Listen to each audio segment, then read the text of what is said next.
পৃথিবীর সর্ববৃহত্তম আইনজীবী বিকাশ বাবু। সুপ্রিম রায়ের পরে এবার বিকাশ রঞ্জনের জন্য নোবেলের সুপারিশ করবেন মমতা। বাছাই করা গেল না যোগ্যদের। সুপ্রিম নির্দেশে এক লহমায় চাকরি বাতিল 26,000।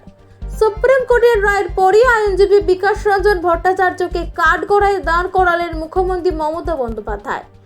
নবান্নে সাংবাদিক বৈঠক করে কটাক্ষ সুরে সওয়াল করলেন, বিকাশ বাবু পৃথিবীর বৃহত্তম আইনজীবী, তাকে নোবেল দেওয়া উচিত। আমি তার জন্য রেকমেন্ডেশন পাঠাবো। এই মামলার ক্ষেত্রে বিচার ব্যবস্থার প্রতি সম্মান প্রদর্শন করে তিনি জানান, তিনি এই রায় মেনে নিতে পারেননি। যাদের চাকরি গেল তাদের ভবিষ্যৎ নিয়ে উদ্বেগ প্রকাশ করেন তিনি। আর সে প্রসঙ্গে বলতে গিয়েই মমতা বলেন, আমি অবাক হয়ে যাই, এখানে কেসটা করেছিলেন কে? বিকাশ বাবু। তিনি তো পৃথিবীর সব থেকে বৃহত্তম আইনজীবী। তিনি কেন এখনো নোবেল প্রাইজ পাচ্ছেন না জানি না, পাওয়া উচিত। ভাবছি একটা রেকমেন্ডেশন করব। আইনজীবী বিকাশ রঞ্জন ভট্টাচার্য বলেন, আমার কাজ সওয়াল করা, আইনি সংবিধানকে তুলে ধরা। সেই কাজটা আমি করেছি, সেই কারণেই তো আমরা উকিল।